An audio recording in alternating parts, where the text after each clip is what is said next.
안녕하세요. 세뇌탈출입니다. 시진핑 방북이 참으로 우스꽝스럽고 정말 분노스러운 그런 의전과 내용으로 이루어져 있는데요. 우리가 그걸 보고 웃든지 분노하든지 상관없이 시진핑 방북을 기점으로 해서 지금 상황이 급가속되고 있습니다. 우리가 그걸 못 느끼는 이유는 미중 전쟁의 이제 당사자인 중국, 대상인 중국이 워낙에 덩치가 커서 이게 상황이 급물살을 타도 우리가 체감하는 변화는 그렇게 빠르지 않습니다. 예를 들면 좀 이상한 예지만 지구는 지금 이 순간에도 적도 부근을 기준으로 했을 때 초음속 속도로 자전하고 있습니다. 시속 1600km, 1700km. 이 제트 항공기가 여객기가 날아가는 속도의 1.7배. 이런 무시무시한 속도로 지구가 자전하고 있지만 저희가 지구의 자전 속도를 못 느끼죠. 이게 덩치가 커놓으니까, 관성이 있어서 항속 운동을 하니까 그렇습니다.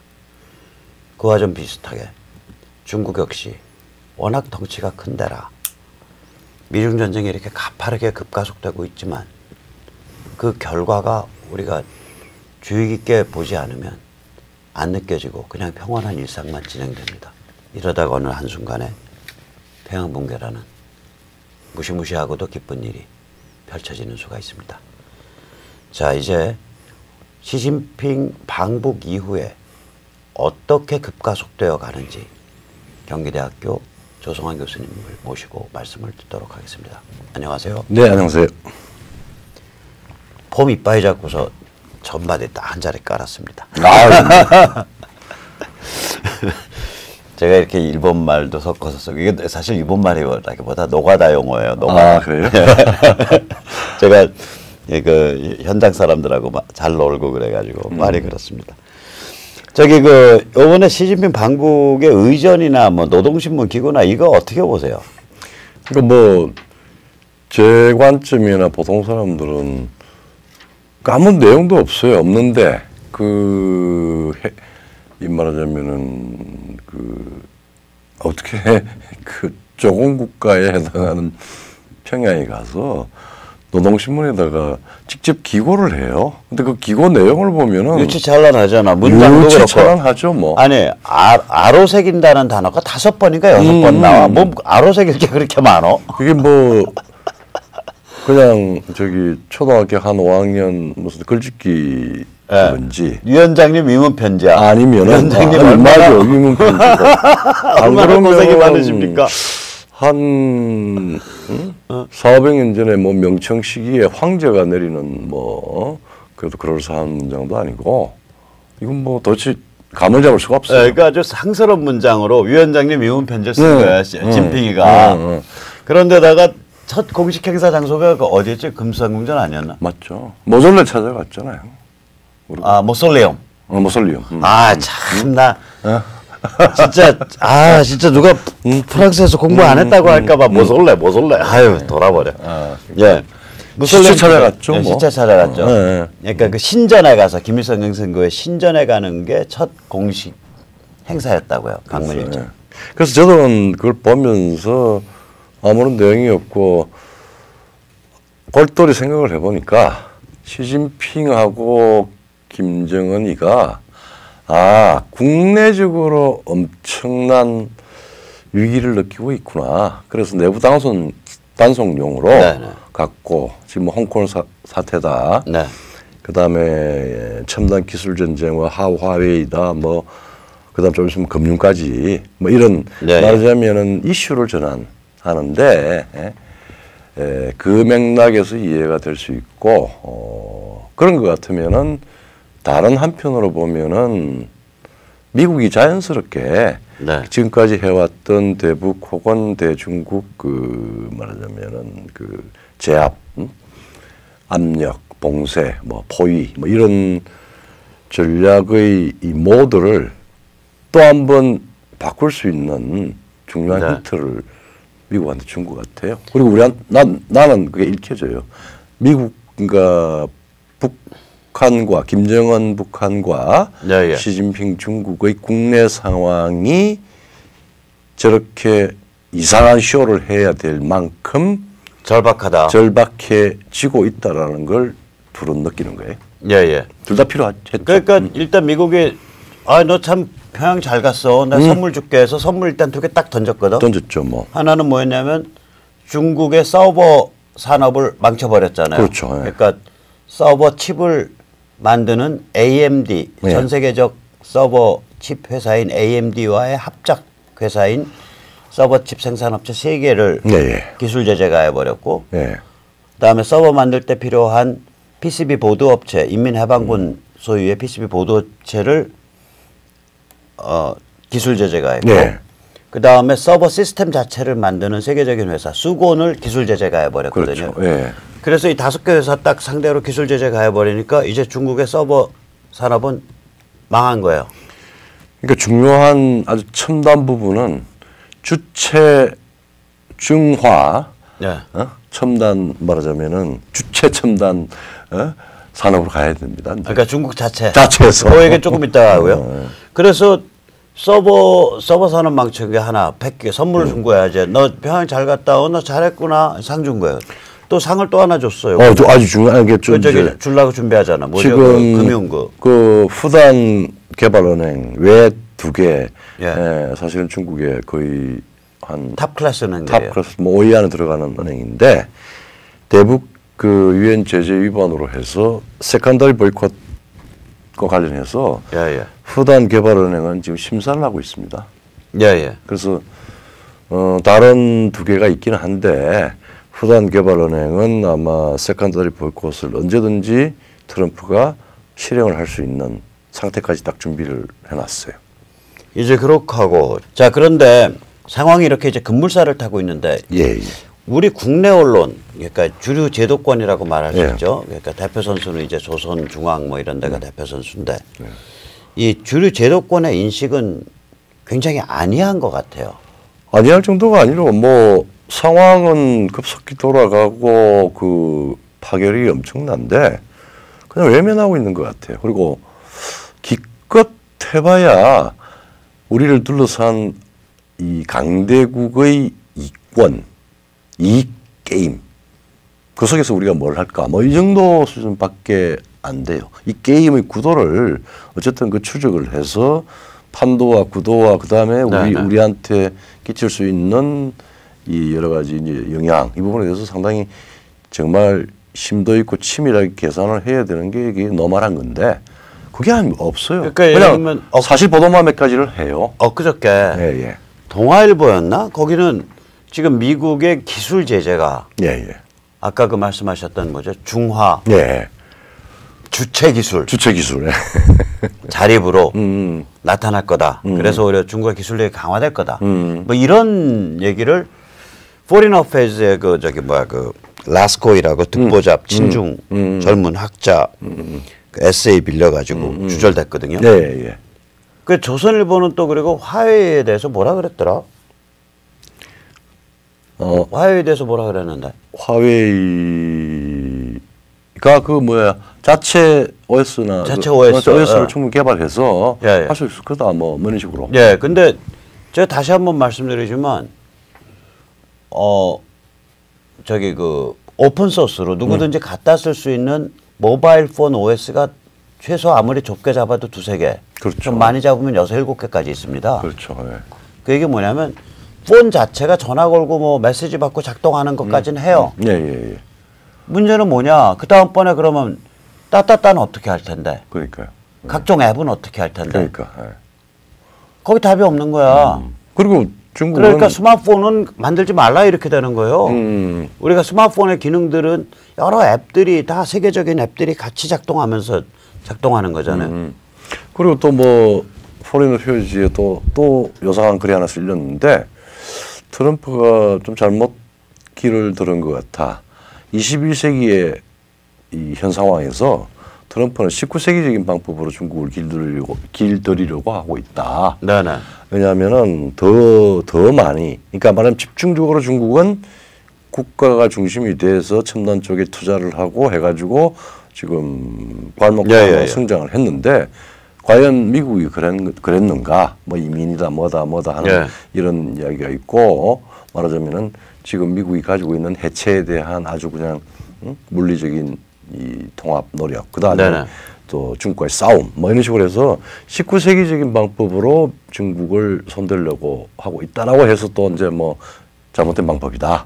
그래서 과학기술도 투자하고 중국이 첨단에 도전을 해오면은 스푸트니크 쇼크에 그 적응했던 케네디 패턴 같이 그렇게 해야 된다라고 이제 이야기를 했는데 제가 그런 또 친중파 학자가 또 또 있었거든요.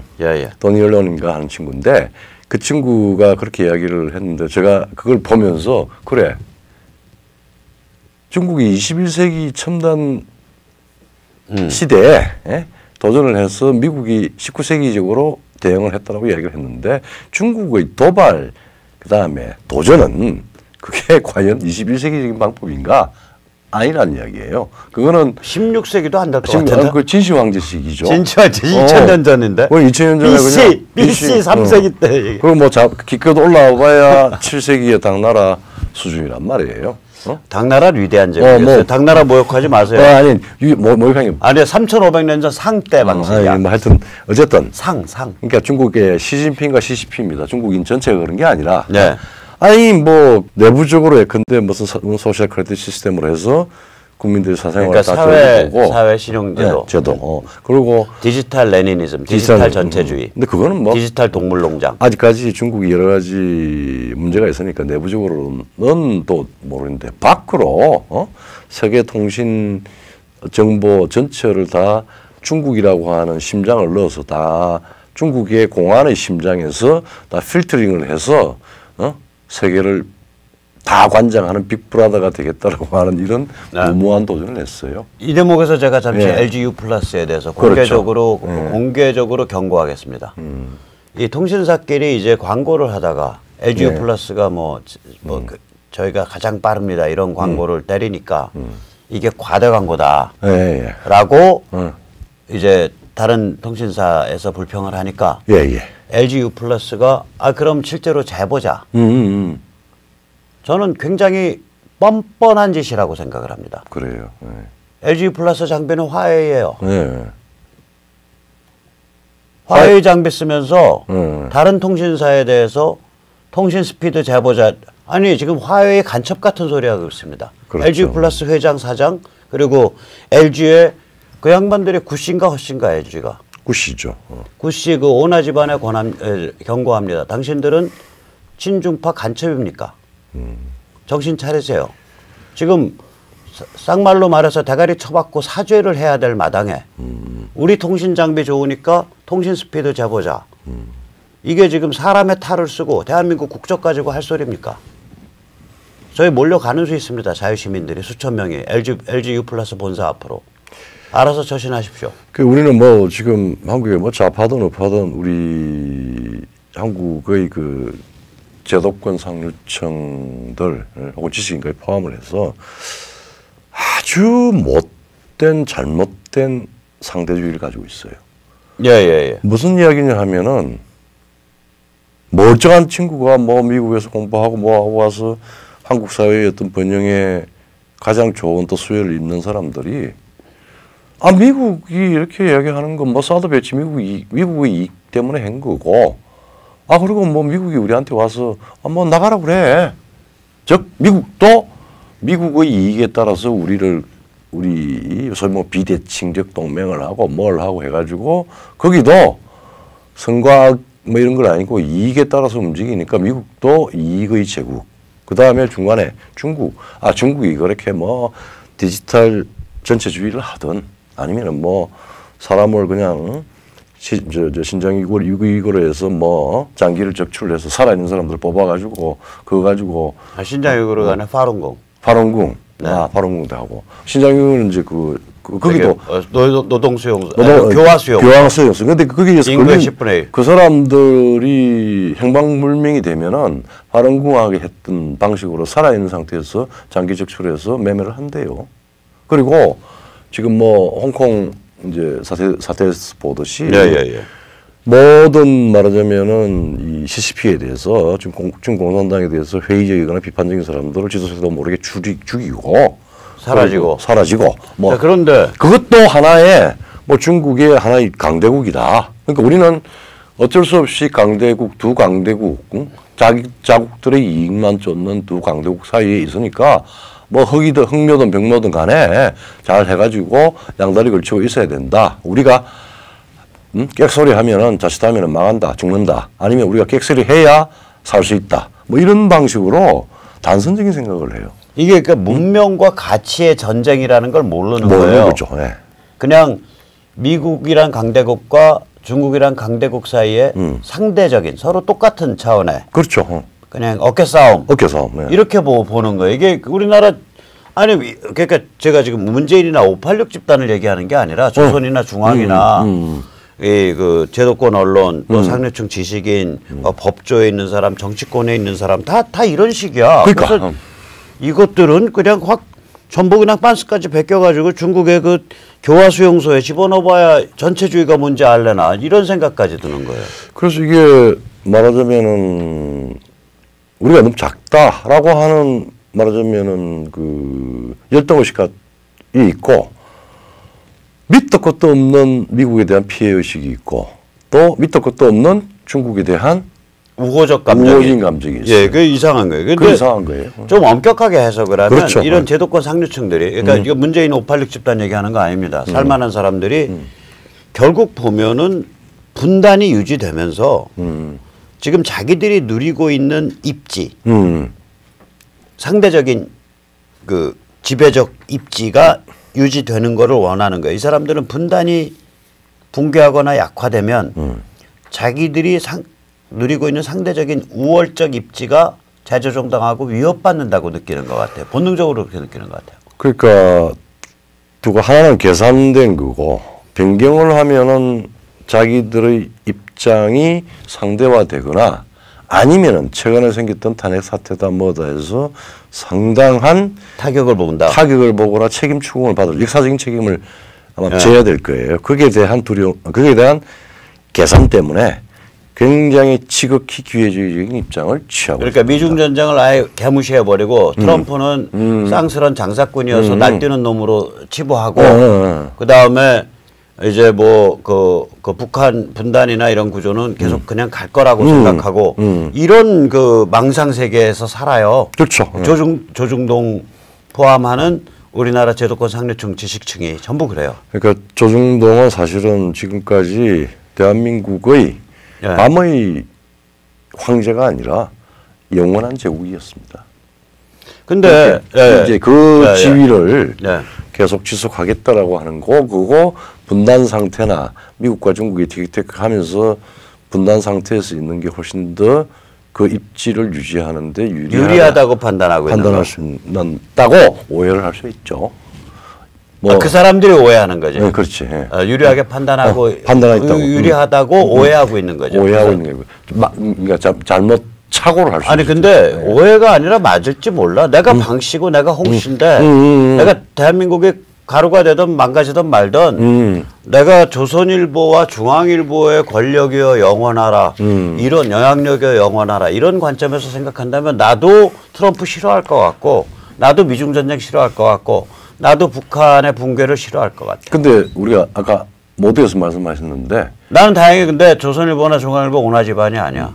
그러니까 송희영도 아니고 김대중도 아니고. 지구는 하루에 그러니까 한 시간당 1,600km를 초음속으로 자전하잖아요. 자전 속도가 그렇게. 근데 우리는 못 느끼잖아요. 네. 근데 해는 뜨고 또 해는 지고 달은 뜨잖아요. 네, 또 계절은 가고. 네. 지금 현재 일어나는 문명과 가치의 전쟁은 바로 조선일보나 동아일보나 뭐 문재인이나 누구나 뭐 아무리 망상 꿈꿔도 그냥 진행되는 거예요. 그 방향과 속도는 이미 점점 더 가속되고 있죠. 이미 나타났고 가속되고 있다는 겁니다. 그래서 뭐 우리가 고민해야 될 거는 그 가속된 여러 가지 변화의 중요한 구도와 속도와 그다음에 상호작용에 대해서는 정말 우리가 강대국에 끼어 있는 작지만 중요한 국가라면 예, 예. 그런 부분에 대해서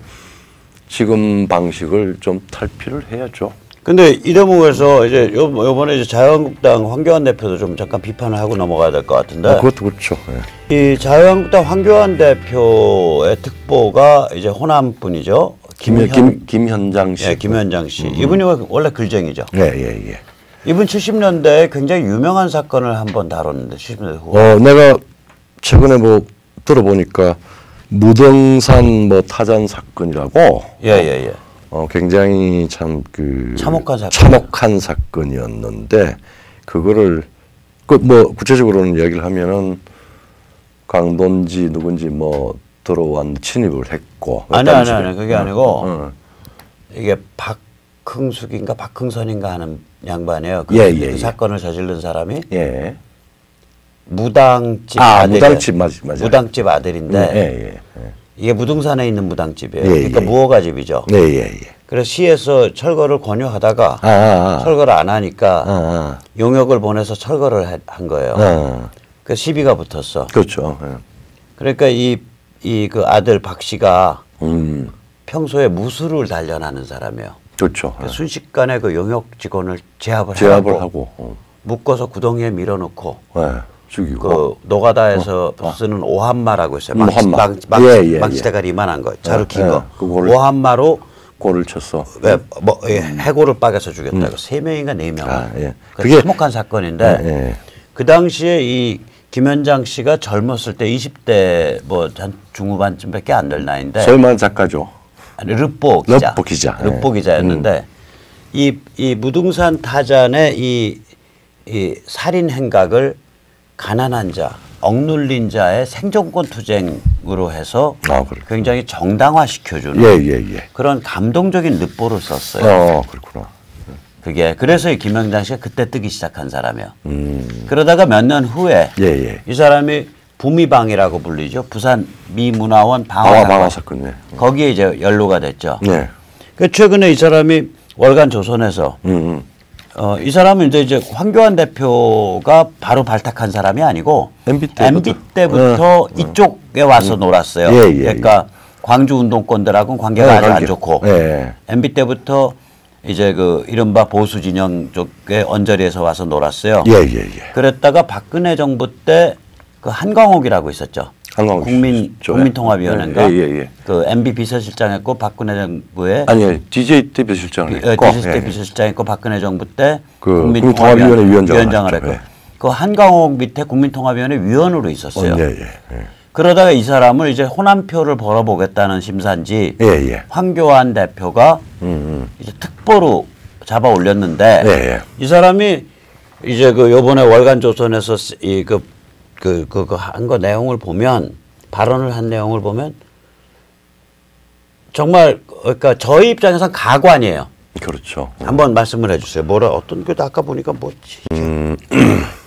우리 지금 이제 아까 밤이 미 문화원 방화 사건을 했으니까 뭐 미국에 대해서는 굉장히 안 좋은 인상을 가지고 있는데 역대 주한 미군 사령관들이 사실은 우리한테 굉장히 친근함을 보이기 위해서 여러 가지 행동을 많이 하지 않습니까? 그거를 광대처럼 연출해서 행동하고 그래서 언어로 광대 같다고 표현했다. 광대 같다고. 주한미군 사령관은. 그러니까 그렇게 했고 그다음에 부산 미문화원 방화 사건을 민주화의 불씨였다라고 해서 이제 뭐 자기가 한 행동이니까 스스로 그렇게 선언할 수도 있지만 아니 그거를 나 같으면 그래서 몰라 나는 내가 만약 그 자리라면 내가 그때 젊은 혈기에 미국 엄청나게 미워했고 그렇죠. 그래서 그런 짓 저질렀는데 그 행위 생각하면 자체는 어리석고 비극적인 일이다. 그렇죠. 비극적인 일이죠. 이러고 말 끝내야 되는데 그게 민주화 운동의 불씨를 되살렸습니다.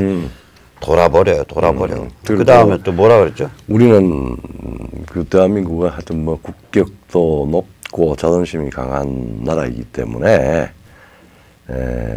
사실 다른 제3세계 국가들하고는 다르게 사람들 대접받는 나라로 변했는데 이렇게 미문화원 사건 때 그 미문화원 사건에 의해서 대한민국의 국격과 사람 대접받는 그 자격이 생겼다 이런 식의 얘기를. 그래서 뭐 전 세계의 양키 고음하는 반민주의자들한테 받은 말하자면은 뻐기고 싶은 이야기를 이렇게 일반화시켜서 이야기를 했죠. 그래서 외교관을 인용을 하면서 자기가 들은 외교관의 말이라고 미문화원 방화 사건으로 한국이 제3세계에서 처음으로 사람 대접을 받았다. 행동을 했다라고 외교관한테 들었다. 이걸 그러니까 이 사람은 지금 아니 좀 전 이해가 안 가네요. 개인적으로는 만나면 인사하는 사이인데 오늘 이렇게 비판해서 죄송합니다. 근데 왜 비판하는지 또 나중에 말씀드릴게요. 그리고 또 뭐라 그랬죠? 그러니까 신미양요가 사실은 제너럴 셔먼호 미국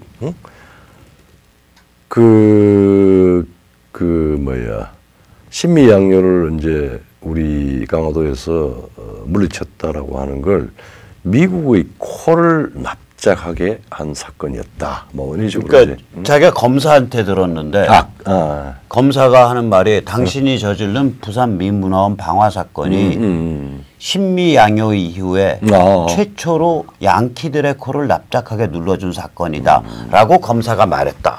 라고 김현장이 말한 거예요. 그러니까. 자, 근데 이게 이제 우리가 신미양요 하면 헷갈리지만 제너럴 셔먼호가 1866년인가 됩니다. 그렇죠. 예. 그 별것도 아닌 사건이에요. 그 당시는 이제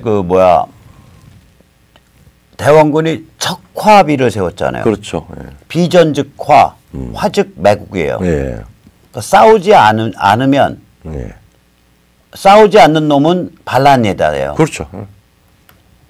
그 얘기거든. 삼족을 멸하겠다. 그런 분위기였다고 척화비 세운 분위기가. 이런 상태에서 순진한 미국 상선입니다. 대동강을 따라서 올라온 거예요. 그렇죠. 그 교육을 해보려고. 그런데 우리나라 서해가 조수간만이 심하잖아. 그래서 이제 썰물 되니까 배가 이제 그 모래톱에 걸렸네. 그렇죠. 모래톱에 걸린 걸 갖고 불을 지르고 선원을 다 죽였잖아. 그렇죠. 그래서 그때 성경도 전해졌잖아요. 맞아요. 그때 그 배에 타고 있던 게 영국의 짝퉁 선교사예요. 뭐라면 선교사 자격이 없는 선교 열정이 넘치는 사람이에요. 토마스. 그 사람이 이제 끌려 나와서 그러니까 선원뿐만 아니라 타고 있던 선교사죠. 전체를 다 죽인 거예요. 이 사람을 이제 모래사장에 끌어안치고 목을 치려고 그러니까 난 그 사람에게 영어본인지 한문본인지 모르겠는데 성경을 들고 이 책은 신성한 책이니까 나는 죽어도 좋은데 이 책을 더럽히지 마라. 이러고서 목이 잘려 죽었어. 그 책을 안 더럽혔지. 그렇죠. 어떻게 안 더럽힌 줄 아세요? 모르겠네. 반석 주막에 벽지로 썼어요. 뜯어서. 아이고. 조선 놈들이 그런 놈들입니다. 자, 이런 야만스러운 사건을 에 대해서 항의 징치를 하려고 71년에 미군 배가 온 거예요. 그게 신미양요예요. 그렇죠. 신미양요죠. 그러면 신미양요를 말할 때는 그 앞에 5년 전에 선행했던 그 야만스러운 사건, 그거에 선행한 대원군의 개꼴통 중화 탈레반 성리학 그 탈레반주의 위정척사라 불리는 그렇죠. 이걸 염두에 깔아야 이게 정신적으로 글쟁이가 됐거든 뭐가 됐던데 김현장 씨는 공부 좀 하셔야겠어. 그러니까 이제 우리가 공부 좀 하셔야겠어. 집단으로 나 같으면 창피해서 셔먼호 사건이나 신미양요는 입에도 못 담을 너무 부끄러워. 그렇죠. 그러니까 그 당시에 우리가 아무리 뭐 제국주의 시대 때 적응을 잘못했다고 하더라도 그 개별 사건마다는 특별한 요소를 있는데 그 처참한 어떻게 보면 야만적인 사건에 대해서 그거를 말하면 미국이 코를 납작하게 하는 사건으로 성격시켜서 그렇게 이야기하는 그 검사나 그것도 자랑스럽게 인용하는 차라리 미르나무 도끼 사건 그 70년대 중반에 판문점에 있는 미르나무가 시야를 가린다고 미군들이 그 전기톱 갖고 들어가서 절단하니까 북한 애들이 도끼 들고 와서 미군 도끼로 찍어주겠잖아요. 그걸 두고서 미국 사람들의 코를 납작하게 만든 사건이라고 말하셔. 차라리. 그런 사람도 많이 있습니다. 요새는 제너럴 셔먼보다는 차라리 그게 인도주의적 사건이야. 군인과 군인의 사건이니까. 그러니까. 군사 긴장 지역 안에서. 그렇죠. 맞아요. 제너럴 셔먼호는요, 제가 아는 어떤 종류의 그 야만스러운 사건보다도 더 야만스러운 사건이에요, 이거는. 이제 그거하고 또 관련돼서 조중동이든 또 황교안 씨가 이제 특보로서는 우리 김현장 씨든 하여튼 지금 우리를 둘러싸고 벌어지고 있는 세계사적인 큰 일에 대해서 제대로 된 감을 못 잡고 있는 것 같고, 그 다음에 감을 잡고 있어도 자신들의 이해관계 때문에 입을 뻥끗 안 하고 개무시하는 거예요. 개무시하고 눈만 끔뻑끔뻑하면서 왔다 갔다 필요한 유리한 것만 골라서 쓰고 하는 그런. 그러니까 이 대목에서 황교안 씨한테 좀 입바른 소리, 고가운 소리 하면 그러니까 박근혜 후보가 김현장 또 대통령일 때 한광욱 씨나 한광욱은 뭐 큰 문제 없는 사람이고 양순한 사람이고 그걸 통해서 이제 호남에서 표를 한 표라도 벌어야 되니까 김현장 씨나 이런 사람들을 걷어들였단 말이에요. 지금은 지금하고는 걷어들이지 말란 소리가 아니라 그때가 2012년 13년이에요. 2012년 13년과 지금 2019년은 완전히 세계 정세가 달라. 그러니까 그거를 지금 복사판으로 황교안 대표가 쓴다라는 얘기는 황교안 대표가 어떤 상태냐면 석기시대 무기 들고서 첨단 전쟁 나가겠다고 하는 거랑 똑같은 거예요. 그러니까 그 호남표를 걷기 위해서 호남에 있는 인사들을 그 이렇게 친분을 유지하고 보직을 주는 건 오케이. 근데 그럴 때 반드시 본인이 제대로 된 정신적 그 상호 조정 과정을 거쳐야 된다고. 뭐 우리도 지난주에 그 국회에 가서 해봤지만은 세미나를 했잖아요. 그 이제 미중 첨단 기술 전쟁과 그 뭐야 기술 핵 전쟁과 한국인의 운명, 뭐 한국인의 운명. 그래서 뭐 하도 의원들의 그 현실 인식이 좀 그 애매해가지고 제가 좀 흥분을 했었어요. 제가 결론이 이거는 미중 전쟁이 아니라 중국의 반문명적인 도발과 중국 이외의 모든 문명 세계의 문명적 응징이라고 이야기를 그러니까 문명과 중국, 인류와 중국 사이의 전쟁으로 번져가고 있다고 이게 지금 하고 있어요. 그러면은 결국은 이거는 단순한 국가 이익의 충돌이 아니라 서로 양립할 수 없는 가치의 전쟁입니다. 그렇게 되죠. 가치라고 하는. 그래서 그 국면을 놓고 국가 간의 여러 가지 그 행보들을 체계적으로 좀 정리를 하고 그러면은 답은 나와요. 자유와 문명의 편에 설 것인가 아니면은 노예와 전체주의 편에 눈을 감을 것인가. 눈을 감으면은 자유와 문명의 편에 서지를 못해요.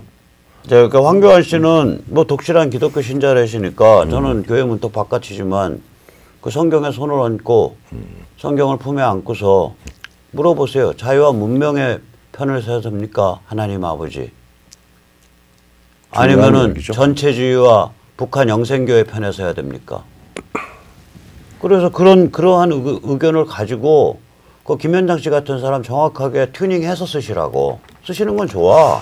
호남표 한 표라도 더 벌어야 되니까.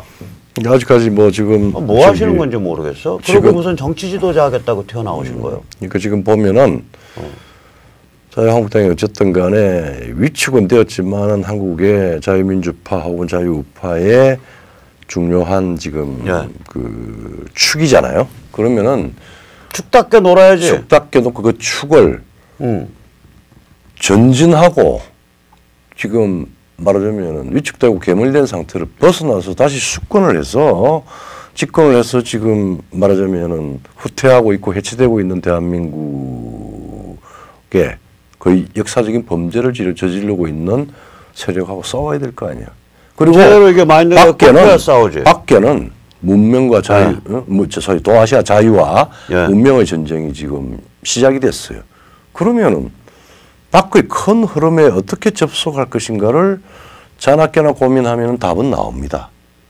근데 고민 안 하니까 밑에 특보라는 사람이 호남표 몇 표나 벌어줄지 모르지만 김현장 씨가 그 호남표 몇 표 구걸질 하겠다고 이 특보라는 사람 이런 관점조차도 튜닝을 못하면 그게 무슨 정치 지도자냐고. 그럼 좀 가르쳐 드릴게요. 첫째, 지금 현상은 평탄한 세상이 아닙니다. 세계가 문명과 가치를 중심으로 다시 재편성되는 상태입니다. 세계 되죠? 변동의 시대입니다. 예, 예. 그리고 이 변동은 전체주의 블록과 그 다음에 자유 문명의 블록이 다시 한번 충돌하는 거고 승리는 후자에 있습니다. 자유와 문명이 승리할 겁니다. 예, 그 예. 쓰나미는 이미 딱 좋았어요. 예, 예, 예. 두 번째, 이 과정에서 지금 대한민국의 문재인 586 소위 유사전체주의 집단의 운명은 정해져 있습니다. 정해져 있는 거예요. 그래서 네. 날 말하자면은 네. 이 세력이 이상한 방식으로 선거를 해서 탄핵 결정 예. 강제해서 집권하고 나자마자 촛불 혁명 정부를 선언했지 않습니까? 지금 잠정적인 정부예요. 혁명 정부예요. 예. 형식은 자기들이 말로 자기들 말에 따르면 혁명 정부니까 잠정 정부지. 그러면 지금 2년 동안에 한 게 하등 이상할 게 없는 겁니다. 혁명의 대상은 예. 대한민국 그 자체예요. 그렇게 되죠. 48년부터 지금까지 만들어 놓은 대한민국을 어떻게 하면은 힘을 못 쓰게 하고 네. 중요한 부분에 해체를 해서 예. 다원적이고 그다음에 자유롭고 그렇죠. 경쟁적인 대한민국을 부수는 겁니다. 예, 예. 그러니까 계속 눈치 보는 거는 대한민국의 자유 시스템을 자유 법치 시장 시스템을 작동하지 못하도록 만들고 그다음에 오로지 북으로만 시선을 돌려가지고 예. 정북 말하자면 아첨만 하고 있죠. 역할도 못하면서. 그래서 그 지금 문재인 정부의 특징을 제일 잘 보여주는 게 요새 이제 그 현중 노조예요. 예, 예. 현중 노조 보면 나는 그 사람들이 문재인 정부, 문재인 586 집단의 특징을 잘 보여준다. 예. 아니 자기 직장에 가서 다 때려 부시잖아. 그렇죠. 자기 직장에 가서 용접기도 때려 부셔, 집기도 때려 부셔, 기계도 때려 부셔, 자재도 다 흐트러뜨려. 문재인 586, 난 그래서 차라리 현중 그 민노총 노조원들은요 존경스럽다니까. 자기 직장만 부시니까. 아니요. 근데 문재인 586 쪽은 이거 대한민국을 부시고 대한민국. 그렇죠. 집권하자마자 우리는 촛불 혁명 정부입니다. 예. 근데 우리 아무도 그럼 대한민국을 어떻게 부수겠습니까? 예. 부서질까요? 야당은 그 질문을 던지셔야죠. 그래야죠. 지금도 그 질문을 안 던지고 있어요. 못 네네. 던지고 있는 건지.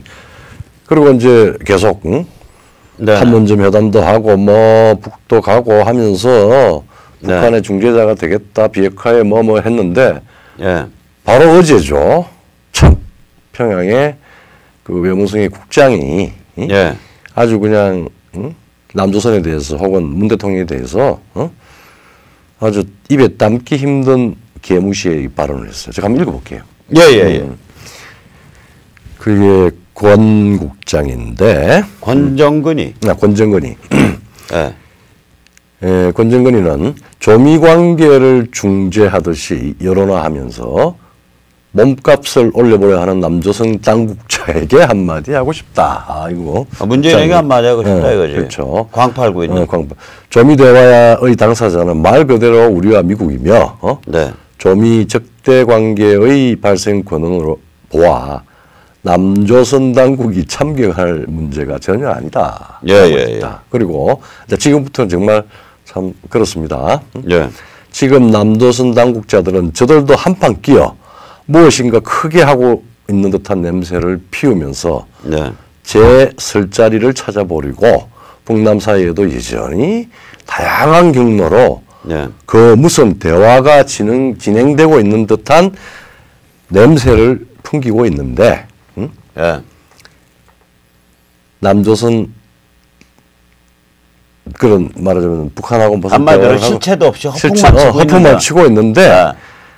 그 조미 관계는 우리 국무위원회 위원장 김정은과 미국 대통령 사이의 친분 관계에 기초하여 나가고 있다. 네. 남조선 당국은 제 집의 일이나 똑바로. 네 일이나 똑바로 해라. 똑바로 대통령질이나 잘해 쳐먹어라. 그러니까 이거요. 뭐 날마세면은 그러니까 쟤들 용어로 치자면 죄송합니다.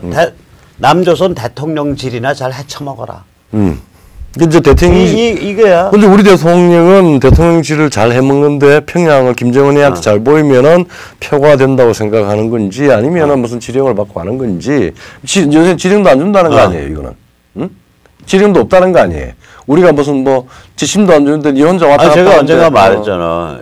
쟤들은 일이 뻐그러지면 박헌영 대하듯이 돼야 되니까. 그렇구나. 뭐 사실 뭐 여러 가지 일이 뻐그러지면 일이 잘 나갈 때는 우리 박헌영 동무가 고생해줘서 하셨습니다 해서 어깨 두드려 주는데 일이 뻐그러지니까 야 임마 너 믿고서 자식아 저기 낙동강 전선에 우리 정규군 다 투입하고 미국이 허리 잘라서 상륙하면은 100만 밀란 100만 밀란은 문성근 용어고 100만 봉기 걔들은 그때 100만 봉기라 그랬어요. 100만 봉기 하는 거 믿고서 했다가 우리 다 막 폭망했어 임마. 너 미제 고등간첩이지 빵. 이게 이제 저기 개 집어넣어서 물어 뜯어 죽였대요. 아 그래요? 네 빨가벗겨 놓고. 참. 그게. 그래서 뭐 옛날에 러시아 귀족들 중에 잔인한 놈들이 그런 짓 했거든. 맞아. 말 안 듣는 농노들 잡아다가 사냥개 무서운 거 기르잖아요. 그렇죠. 걔들. 순한 큰 개도 있지만 사냥개 있죠. 이게 뭐 이러다 보니까 지금 지난번에 우리가 한번 이야기를 했는데 부도수표가 이제는 굉장히 복잡해졌네요. 네, 근데 이제 부도수표도 부도수표지만 이게 이제 이런 거죠. 뭐냐면 이제 북한이 이제 시진핑을 만나고 간이 배 밖으로 나왔어. 나왔어, 그렇지. 우리 이제 정은 입장에선 진핑의 아재가 내 뒤를 확실히 봐주니까 이제 내가 저 남한 것들 비유 맞춰가면서 같이 쇼 부리고서 손뼉 맞춰줄 이유가 없지. 저것들 뭐 입으로는 뭐 어쩌고 저쩌고 요번에 아마 틀림없이 그것도 그럴 거예요. 요번에 판문점 회담한다고 엊그저께까지 어저께 밤까지 대한민국 언론사들 떠들었잖아. 저희는 안 될 거라고 봤잖아. 그렇죠. 뭐 트럼프가 안 한다고 공식적으로 어제 밤늦게 얘기했더만 우리 시간으로. 이거 상황을 보면 모르나. 아니면 화장실 갔다 나왔는데 뭐하러 화장실에 다시 들어가요. 그러니까. 어디 짝사랑할 데가 없어가지고 저런 데 짝사랑하고 아니 있어요? 옛날엔 정은이를 띄워줘 갖고 정은이 사고치지 못하게 하고 중국에 대한 그 압박을 집중하는 시간을 벌기 위해서 그랬는데 지금 중국 압박 구도가 다 만들어졌기 때문에 지금은 특히 진핑이가 평양을 가는 바람에 앞으로 북한이 핵을 한 발이라도 쏘면은 저거는 완전히 빼박이에요. 중국 도발이에요. 그 중국 도발이지. 중국 도발이 됩니다. 같이 간다고. 그러니까 이거는 자기 손으로 자기 이거로 수갑을 나는 진핑이가 저기 마존지 몰랐어. 그래요?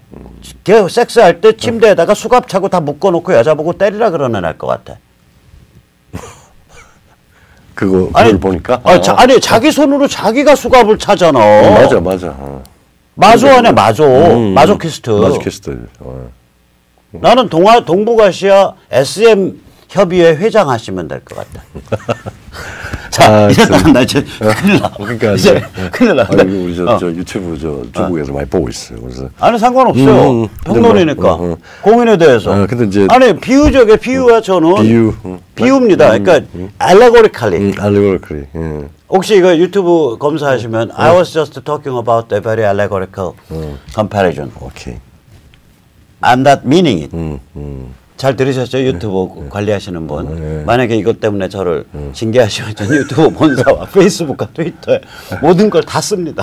오케이. 원본도 갖고 있습니다. 자, 그건 그렇고 다시. 이게 이제 우리 문재인 뭐. 잠깐만. 진핑이가 이렇게 지가 손발을 이번에 묶은 거예요. 그렇죠. 근데 이제 손발 묶은 사정도 모르고 이제 정은이는 아무튼 진핑이 아재가 와서 자기 밀어줬다 이거지. 간이 배 밖으로 나와서. 간이 배 밖으로 나오면 그 전까지 이쁘게 보이던 것이 역적나게 보여요. 마피아 세계는 그렇습니다. 그렇습니다. 맞아요.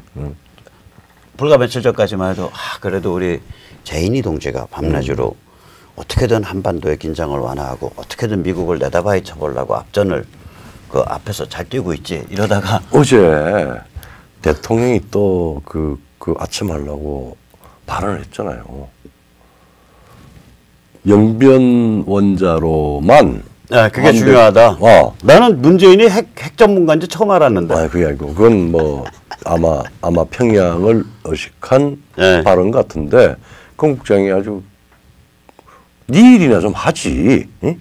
우리 김정은 동지가 가지고 있는 핵에 대한 소위 말하자면은 그 돌이킬 수 없는 비핵화. 탈출에 권정근이 한번 불러볼까? 북한 미국 외무성 북미국장 한번 불러가서 비핵화 동무 말해보라고. 영변만 없어지면은 미국 말하자면은 이제 사실은 평양 핵 시설의 뭐 10% 20%도 안 되는데 영변만 없어지면은 말하자면은 그 완전하고 되돌릴 수 없는 비핵화의 시작이라고 본다. 뭐 이렇게. 문재인이 또 그렇게 구라쳤죠. 그러니까 지가 뭘 알아서? 그러니까 아니 이미 하노이 때 결론이 난 결론이 난 걸 지가 뭘 알아서? 그러니까 그러면 트럼프는 너또 이미 나는 정은이하고 다 결론이 나고 이제 마지막 힘겨루기 하고 있는데 힘겨루기 하고 갑자기 또 왜 하노이로 시간을 돌리려고 그래? 너는 하노이 전으로. 너는 생뚱맞게 지금 뭐 하는 짓이냐? 그러니까 네가 정찰기한 나라 제대로 운영하냐? 이게 이제 모든 사람들로부터 이제 무식을 받는데. 근데 아까 그러니까 이제 정은이는 간이 배 밖으로 나온 거예요. 네. 갑자기 미워진 거야. 예. 더 미워지지. 네.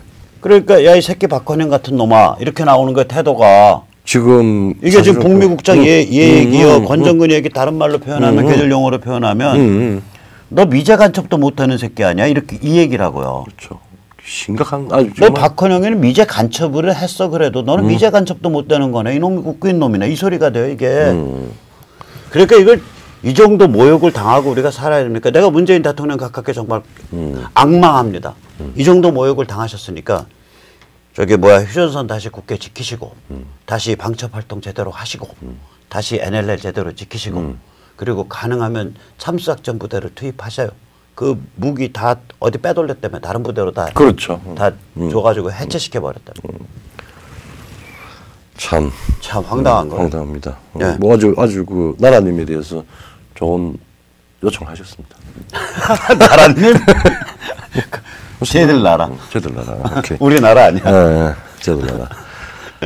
하여튼 이렇게 지금 상황이 그 아주 옹골차게 대한민국을 확 아무도 경험하지 못한 나라로 만들고 있는데 하는 것마다 부도야. 하는 것마다 부도야. 하는 것마다 거짓의 이거 부도수표야라고 마지막 최종 공인 찍어주고 외무성이야. 뭘 하려고 생각을 내놓는 순간 저거는 부도 날 거야라고 하는 게 자명한 일들만 했고 뭐 조금 시간이 걸리면서 다 부도가 됐는데 이 부도가 굉장히 아주 복잡한 부도입니다. 왜냐하면 부도라고 하는 거는 주로 두 당사자 간에 그렇죠. 우리 저 박주필하고 내하고 누가 쓰는 거야 부도수표를? 저는 안 써. 뭐 제가 썼어요. 오케이. 이게 부도사범이고. 오케이. 내가 저 목요일 날 뭐 하기로 했는데 뭐 갑자기 급한 일이 있어서 못 했습니다. 그 부도를 했어요. 그러면은 다른 초이스가 있으면 오케이. 둘 사이에 원래 부도인데. 그럼 유혈해 주마. 뭐 이렇게 되는 거 아니에요. 근데 남북한 간의 부도가 문제가 아니라 이 부도 수표 내용이 이상한 내용이라서 미북 간에 거간을 하겠다는 수표란 말이에요. 그렇죠. 거간이 빵꾸가 나면 북한, 미국, 문재인 3자 사이의 부도가 돼버려. 근데 3자가 아니에요. 그렇죠. 여러분 시진핑이 이거 시진핑이 나도 숟가락 꼽을 거 알고 튀어들었으니까 이 부도판에.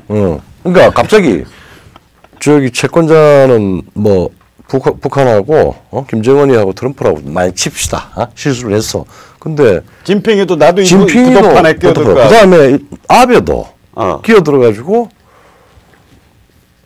그 부도하고 전혀 관계없는 우리가 약속을 그러니까 이 정의용 그 외교안보 실장이 북한에 가고 미국 가서 오케이 비핵화 시작을 한 그 부도 삼자 간에 얽혀 있는 부도라고 칩시다.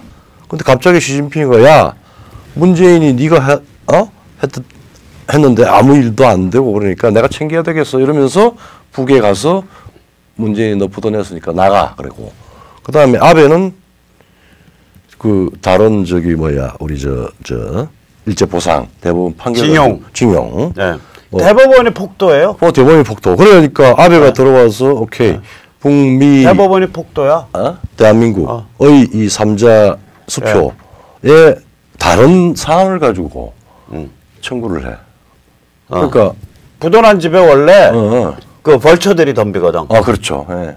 남은 거 긁어가려고. 긁어가려고. 아베는 어차피 너는 부도판이니까. 그러니까 이게 이 집 부도판에 몇 명이 끼어드는 거야. 원래는 이게 미국과 북한 사이를 거간하겠다라는 보증수표가 부도가 난 거예요. 네. 사실은 부도라기보다 에스크로 부도야. 에스크로 부도지.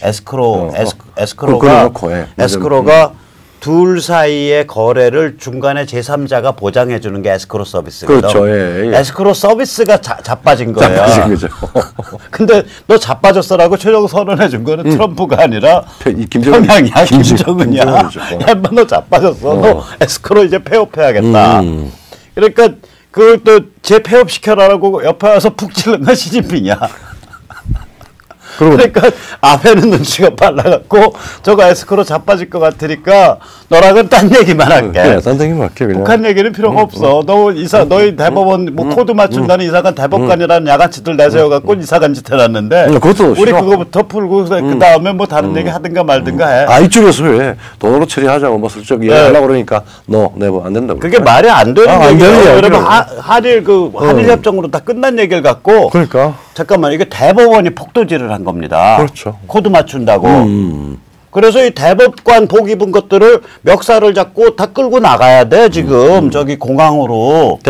그래서 대차 붙은 사람들 아니 멱살 잡고 끌고 나가서 대법관 복 입은 상태에서 빡가쳐 갖고 엎드려 뻗쳐 시켜놓고 그 다음에 붉은 주단 펴놓고서 아베 들어와 그래야 되는 이게 그렇게들 문제가 풀리는 게 김명수가 대법원장이. 맞아. 김명수부터 시작해서 김명수는 그때 아마 대법원 판사였나 아니면 헌재였지 그냥. 근데 그 판결 때 김명수 판결이에요 그게? 김명수 대법원 이전부 들어오고 난 뒤에 김명수 이후에 그 밑에 대법관이 한 겁니다.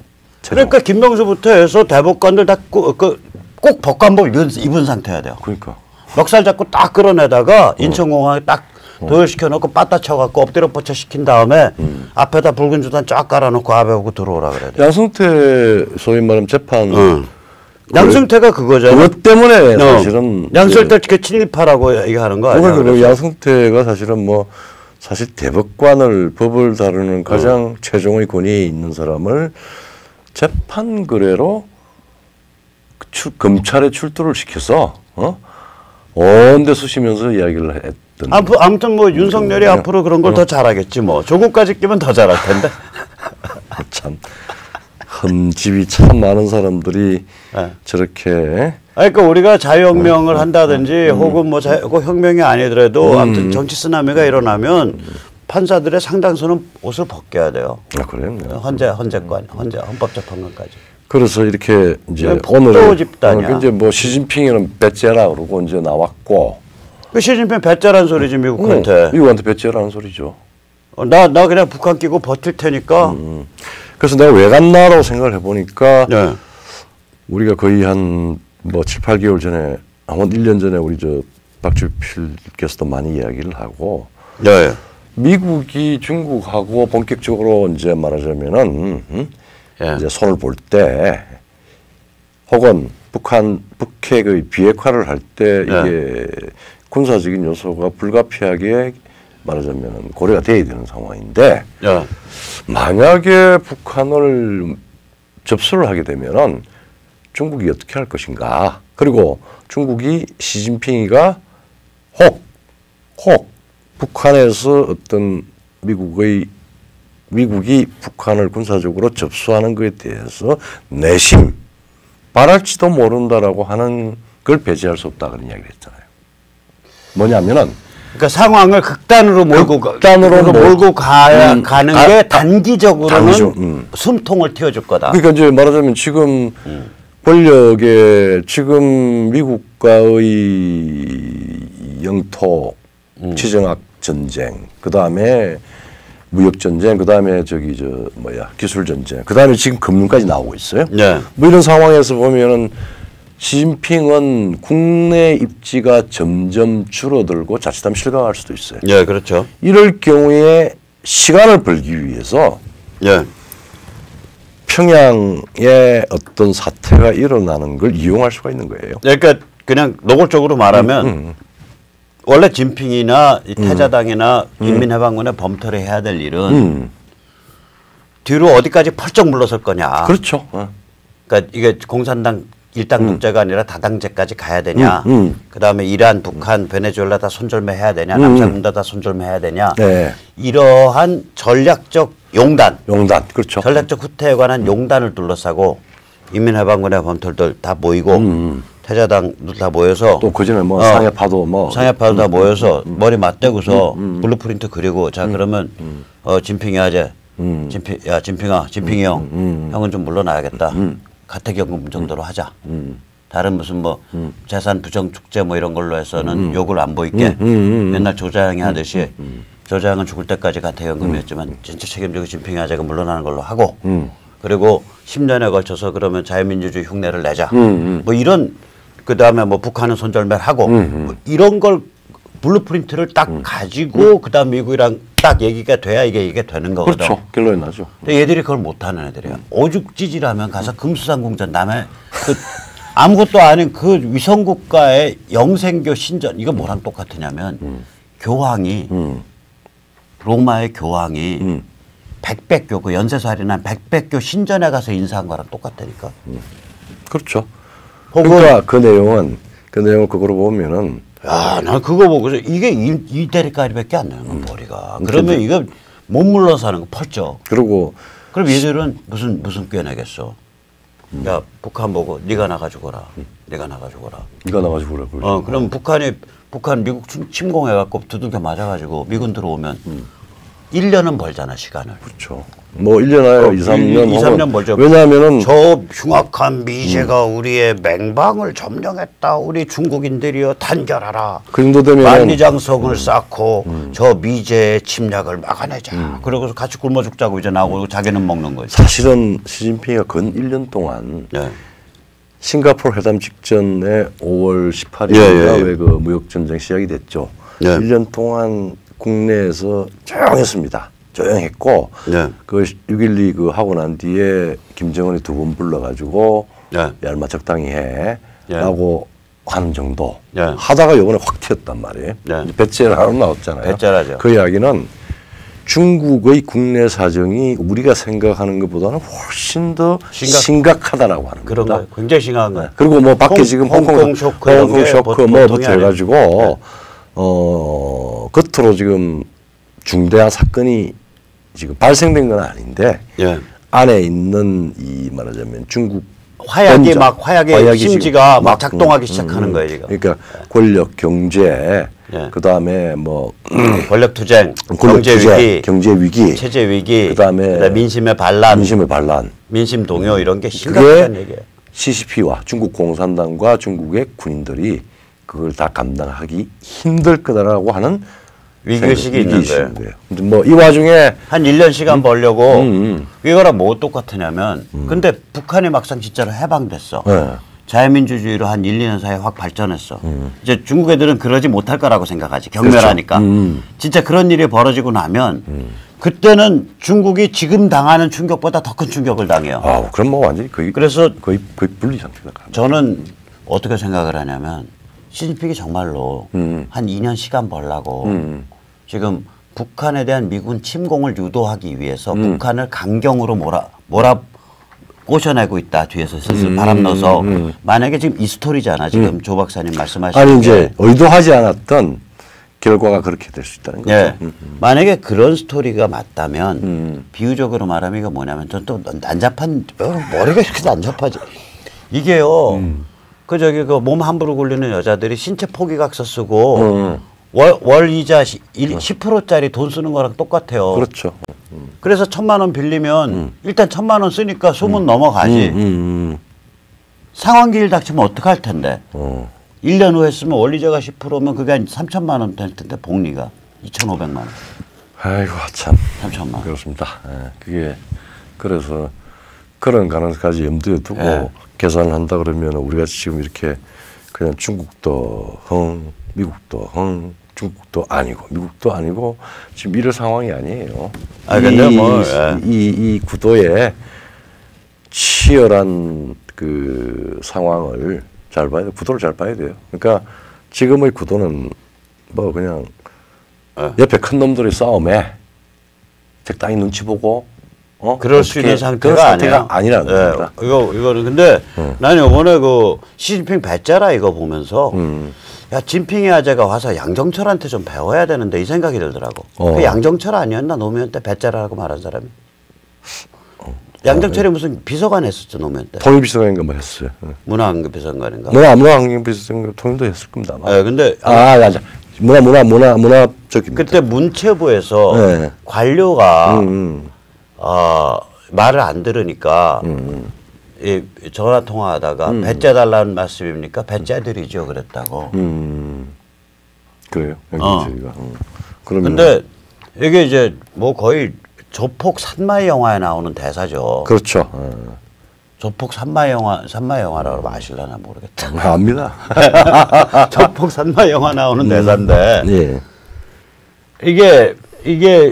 이게 양정철한테 배워도 안 돼. 양정철이 훨씬 진핑이보다 이게 단수가 높은 건데 양정철도 부족해. 이게 왜냐 미국이 매스가 한두 종류가 아니에요. 그렇죠. 5cm 들어가는 매스, 10cm 들어가는 매스, 왼쪽 갈르는 매스, 오른쪽 갈르는 매스, 중앙 갈르는 매스, 1mm 들어가는 매스가 한 100종류가 있다고.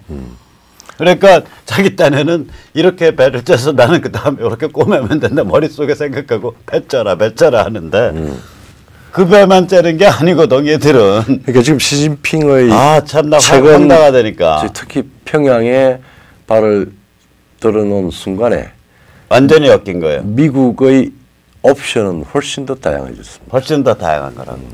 평양을 직접 군사 침공해도 되고 네. 그 다음에 쟤들이 결국 북한의 핵과 미사일의 배후 세력이야라고 해서 중국 본가를 더 때려도 되고 온갖 수단이 이제 복합적으로 다 작동했죠. 네. 그래서 이란과 베네수엘라는 김장만 담가놔서 김장만 딱 담가서 딱 김치 항아리로 딱 묻어버리면 되는 그렇죠. 거고 거긴 뭐 많이 공들일 게 없어요. 그렇죠. 네. 그런 어쨌든 뭐 시진핑은 배째라 그러고 있고 우리 여긴 부도 났고 이제 아주 천재적 부도야. 에스크로 부도. 에스크로 부도가 지금까지는 이제 그게 눈에 보입니다. 예. 그러니까 보증 서비스 부도예요. 에스크로가 보증 서비스거든요. 예. 오늘 여기까지 또 이 우울한 상황, 손 떨리는 상황을 그냥 수다 떨면서 웃으면서 말씀 나눠주시느라고 백모랑 같이 우리 고매하신 조 박사님께서 무슨 말씀. 욕 보셨습니다. 네, 감사합니다. 예, 감사합니다.